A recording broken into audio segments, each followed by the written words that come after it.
Hello learners, welcome to my channel. आज के इस वीडियो में हम इंडियन एविडेंस एक्ट का सेक्शन 34 से 39 जो कि statements made under special circumstances और सेक्शन 40 से 44 जो कि judgments of courts of justice when relevant से डील करते हैं, इनको हम डिस्कस करेंगे। इससे पहले वाले सेक्शन जो है मैंने प्रीवियस की वीडियोज़ में कवर किए, तो आप उन सेक्शन को उन वीडियोज़ से पढ़ सकते हैं। So now let's begin with section 34। Section 34 कहता है entries in books of account when relevant. Entries in the books of account, including those maintained in an electronic form regularly kept in the course of business, are relevant when they refer to a matter into which the court has to inquire, but such statement shall not alone be sufficient evidence to charge any person with liability। तो section 34 कहता है कि जब भी किसी business से related matter पर court जो है इंक्वायरी कर रहा है, तो उस बिजनेस से रिलेटेड जितनी भी बुक्स है, मतलब जितनी भी अकाउंट्स रिलेटेड बुक्स है जिसके अंदर की ट्रांजैक्शंस और बाकी चीज़ें रिकॉर्ड रहती है बिजनेस से रिलेटेड, तो उनको कोर्ट जो है वो क्या करेगा, उन सारे स्टेटमेंट्स को एज ए एविडेंस मानेगा। और इसके अंदर जो है इलेक्ट्रॉनिक फॉर्म में भी अगर कोई स्टेटमेंट है तो उसको जो है कोर्ट क्या करेगा, एज ए एविडेंस लेगा। नेक्स्ट क्या कहता है, पर ये जो एविडेंस है ना, ये shall not alone be sufficient evidence to charge any person with liability. मतलब कि ये एक वीक फॉर्म ऑफ एविडेंस है, मतलब कि एक वीक टाइप ऑफ एविडेंस है, इसमें इंडिपेंडेंट एविडेंस की ज़रूरत पड़ती है। सेक्शन 34 इतना ही कह रहा है। इसका इलस्ट्रेशन देखते हैं। A sues B for ₹1000 and shows entries in his account book showing B to be indebted to him to this amount. The entries are relevant but are not sufficient without other evidence to prove the that। ठीक है, तो ए जो है वो क्या करता है, B को स्यू करता है 1000 के लिए, और वो जो है उसकी एंट्री दिखाता है कि देखो मैंने इसको ये अमाउंट दिया था। तो ये एंट्रीज जो है ये रिलेवेंट तो मानी गई है पर सफिशिएंट नहीं मानी गई है, और भी कुछ एविडेंसेस चाहिएंगे जिससे कि ये प्रूव हो सके। तो सेक्शन 34 यही कहता है, और ये टाइटल बेस्ड क्वेश्चन आता है प्री के अंदर। Next is section 35, relevancy of entry in public record made in performance of duty। An entry in any public or other official book, register, record or an electronic record stating a fact in issue or relevant fact and made by a public servant in the discharge of his official duty or by any other person in performance of a duty especially enjoined by the law of the country in which such book, register or record or an electronic record is kept is itself a relevant fact। ठीक है, तो section 35 क्या कह रहा है, ऐसी कोई सी भी एंट्री जो कि पब्लिक और अदर ऑफिशियल बुक में है या फिर ऐसे कोई रजिस्टर में है, और ये जो एंट्री ये क्या हो सकती है, इलेक्ट्रॉनिक फॉर्म में भी हो सकती है, मतलब इलेक्ट्रॉनिक रिकॉर्ड के फॉर्म में भी हो सकती है, जो कि क्या स्टेट कर रही है, फैक्ट इन इशू को, रिलेवेंट फैक्ट को कर रही है। और ये किसने करी है ऐसी एंट्री, पब्लिक सर्वेंट ने करी है, और किस में करी है, उसकी ऑफिशियल ड्यूटी के डिस्चार्ज में। अगर पब्लिक सर्वेंट नहीं है तो किसी ऐसे पर्सन ने जो कि लॉ के द्वारा जिसको शक्ति प्रदत्त की गई है कि वो ऐसी एंट्रीज को रिकॉर्ड कर सकता है। ठीक है, तो ऐसी एंट्री को क्या माना गया है, रिलेवेंट फैक्ट माना गया है। ठीक है ना। तो सेक्शन 34 में हमने क्या पढ़ा था, कोई भी ऐसी एंट्री जो है बिजनेस के केस में अगर कोई रिकॉर्ड होती है तो उनको हम रिलेवेंट तो मानते हैं, उसको कोर्ट जो है कंसिडर तो करता है, लेकिन उसको हम स्ट्रॉन्ग फॉर्म ऑफ एविडेंस नहीं मानते, वो एक वीक फॉर्म ऑफ एविडेंस होता है और इंडिपेंडेंस एविडेंस की ज़रूरत पड़ती है उसको प्रूव करने के लिए। लेकिन जो सेक्शन 35 है, जब पब्लिक रिकॉर्ड की बात हो गई और कोई पब्लिक पर्सन कर रहा है उसको, तो उस केस में जो है हम उन एंट्रीज को क्या मानेंगे, अपने आप में एक रिलेवेंट फैक्ट मानेंगे, और अदर एविडेंस, इंडिपेंडेंस एविडेंस नहीं चाहिए इन एंट्रीज को, इन स्टेटमेंट्स को प्रूव करने के लिए। जैसे अपन एग्जांपल लें तो अगर अपन जैसे अपनी रजिस्ट्री होती है, तो रजिस्ट्री जो है वो इंडियन रजिस्ट्रेशन एक्ट के अंदर उसको रजिस्टर करवाते हैं, तो जो रजिस्ट्रार ऑफिस के थ्रू जो है वो रजिस्ट्री का रजिस्ट्रेशन होता है, तो वो अपने आप में क्या है, जो उसकी एंट्री जो होगी वो अपने आप में क्या है, एक रिलेवेंट फैक्ट है, उसको किसी और एविडेंस से प्रूव करने की ज़रूरत नहीं होगी। सेम एज आपका अगर बर्थ सर्टिफिकेट हो गया, ठीक है, आपका अगर मैरिज सर्टिफिकेट हो गया, एक इसमें प्री के अंदर क्वेश्चन आता है जैसे टोल टैक्स हो गया ना, तो टोल टैक्स की जो एंट्री है ना उसको भी हम क्या मानते हैं, पब्लिक एंट्री मानते हैं, और वो अपने आप में एक रिलेवेंट फैक्ट है। तो आप ये एक बार ये याद रखना, टोल टैक्स वाला ये आता है। Now section 36, relevancy of statements in maps, charts and plan।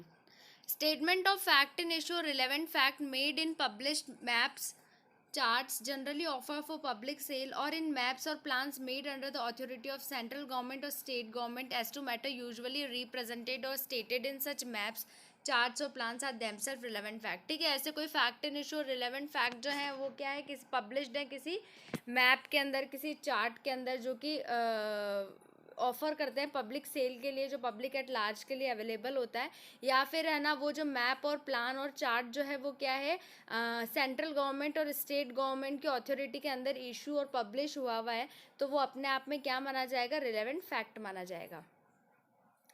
Next, section 37, relevancy of statement as to fact of public nature contained in certain acts or notifications.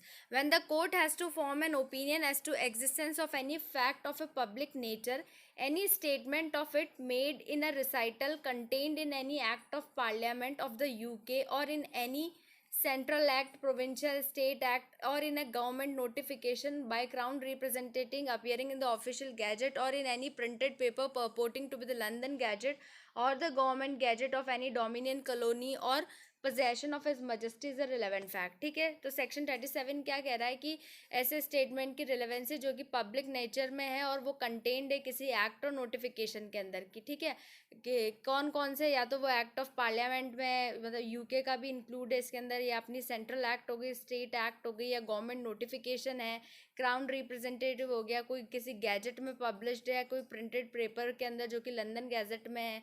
तो ये सारी चीज़ों में, इन सब में भी अगर कोई ऐसा स्टेटमेंट है जो कि fact in issue relevant fact से रिलेटेड है, तो वो अपने आप में एक रिलेवेंट फैक्ट माना जाएगा। Next is section 38, relevancy of statements as to any law contained in law books. When the court has to form an opinion as to law of any country, any statement of such law contained in a book purporting to be printed or published under the authority of the government of such country, and to contain any such law and any report of a ruling of the courts of such country contain in a book purporting to be report of such ruling is a relevant. ठीक है, तो अगर court को जो है कभी opinion form करना है as to law of any country, तो वो क्या देखेगा, उस कंट्री की जो लॉ रिलेटेड बुक्स है वो देखेगा जो कि under the authority of government published हुई है, या फिर उसका जो कोर्ट है, जो उसकी हायर कोर्ट है, अगर उनकी कोई रूलिंग्स है और वो किसी बुक्स के अंदर पब्लिश्ड है तो उनको देखेगा, और वो जो रेलेवेंसी होगी ना उसको वो रेलेवेंट मानेगा, और उन स्टेटमेंट्स को जो है वो क्या मानेगा, रिलेवेंट मानेगा। Next section 39, what evidence to be given when statement forms part of a conversation, document, electronic record, book और सीरीज ऑफ लेटर और पेपर्स।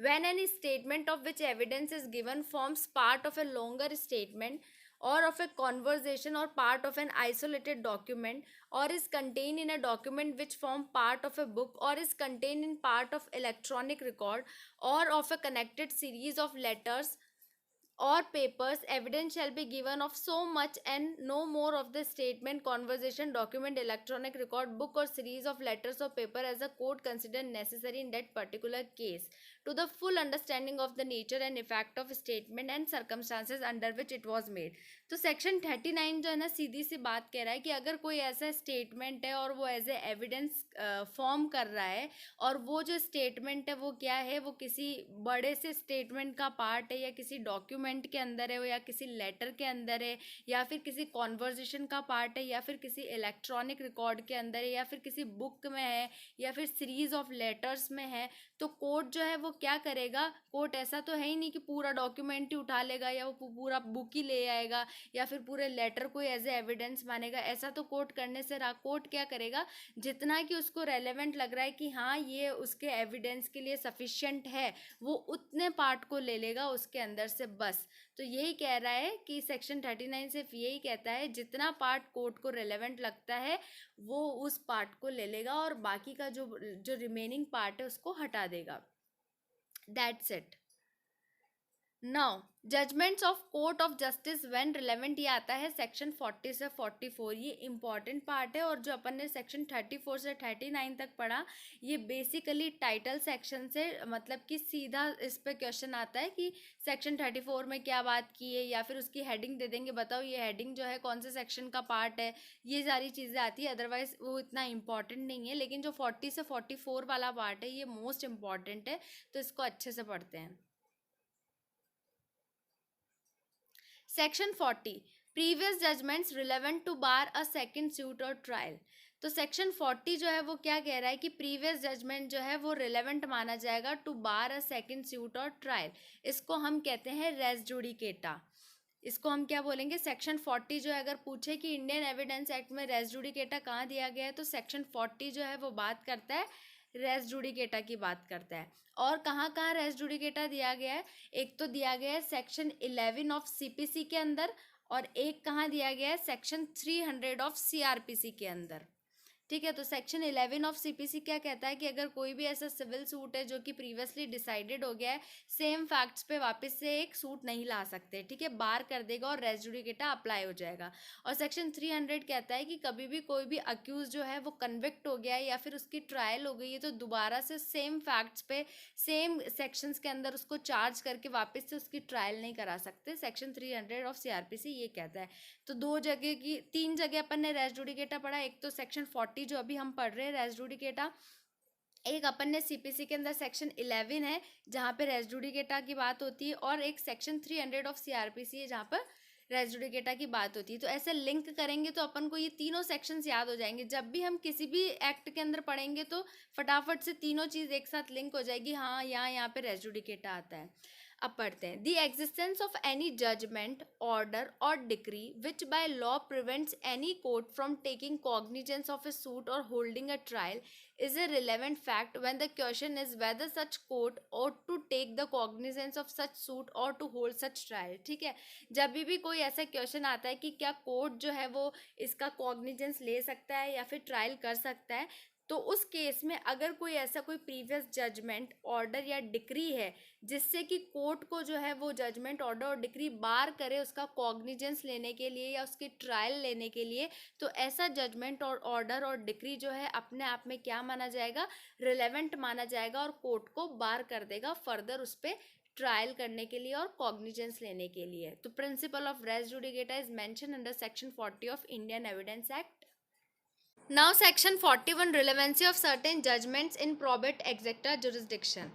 अ फाइनल जजमेंट, ऑर्डर और decree of a competent court. ठीक है ना, तो क्या कह रहा है ये कि कोई भी फाइनल जजमेंट, ऑर्डर और डिक्री है कॉम्पिटेंट कोर्ट ने दिया है, और कब दिया है वो, जबकि वो एक्सरसाइज कर रहा है कौन कौन से जुरिस्डिक्शन, प्रोबेट से रिलेटेड जुरिस्डिक्शन को, मैट्रिमोनियल को, एडमल्ट्री को और इंसॉल्वेंसी से रिलेटेड जुरिस्डिक्शन को एक्सरसाइज करते हुए अगर कोई फाइनल जजमेंट, ऑर्डर और डिक्री जो है कॉम्पिटेंट कोर्ट पास करता है, जो कि क्या कर रहा है, कन्फर करता है या फिर टेक अवे करता है किसी भी पर्सन से किसी भी लीगल करैक्टर को, या फिर डिक्लेयर करता है any person to be entitled to any such legal character और to be entitled to any specific thing.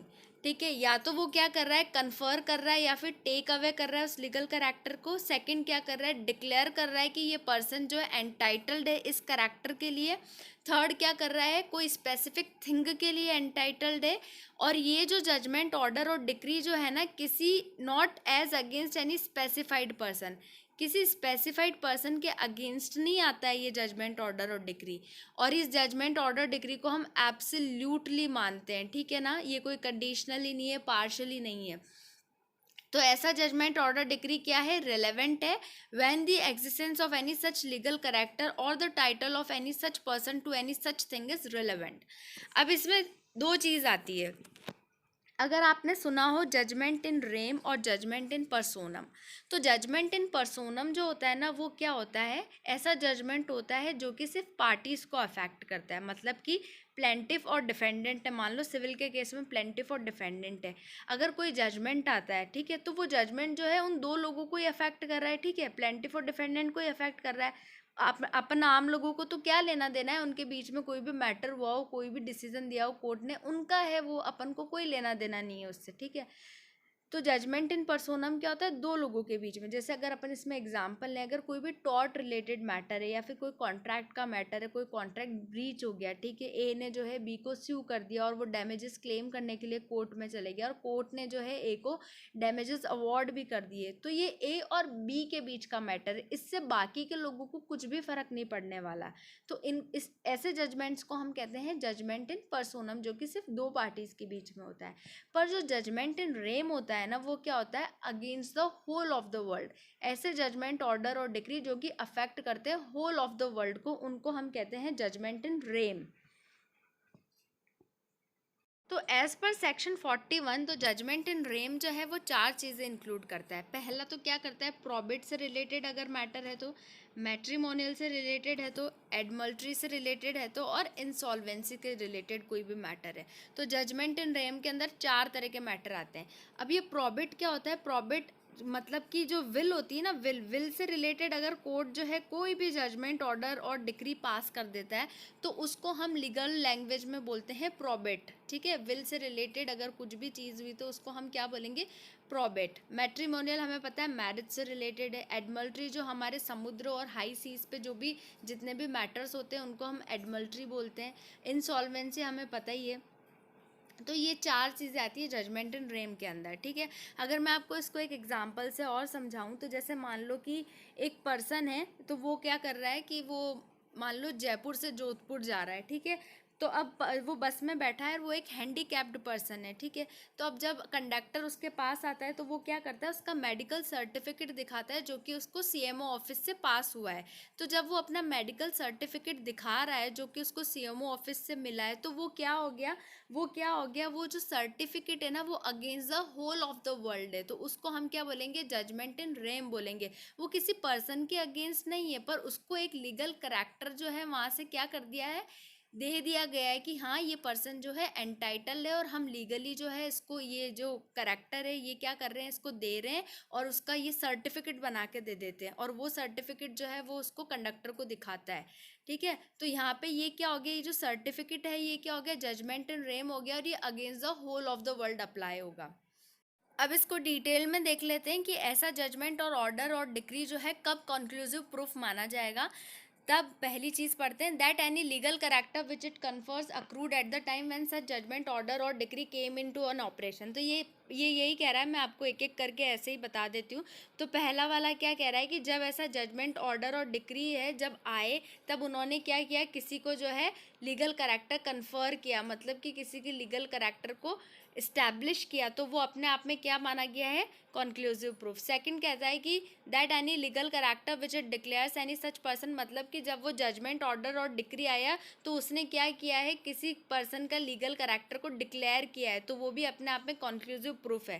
Third कहता है that any legal character, third के अंदर कह रहा है जब भी ऐसा जजमेंट ऑर्डर और डिक्री आया या उसने क्या किया है, उस पर्सन से लीगल करेक्टर को छीन लिया है। ठीक है, या फिर उस जजमेंट और डिक्री का ये ओपिनियन है कि वो लीगल करेक्टर जो है सीज हो जाना चाहिए, तो वो भी अपने आप में क्या है, कॉन्क्लूसिव प्रूफ है। फिर एक फोर्थ कह रहा है that anything which it declares any person to be so entitled was a property of that person at the time. जब जजमेंट डिक्री और ऑर्डर जो आया वो डिक्लेयर कर रहा है कि भैया ये जो प्रॉपर्टी है इसी पर्सन की होनी चाहिए और वो एंटाइटल्ड इस प्रॉपर्टी के लिए, तो वो भी अपने आप में क्या है, कॉन्क्लूसिव प्रूफ है। Now next, section 42, relevancy and effect of judgments, order or decrees other than those mentioned in section 41।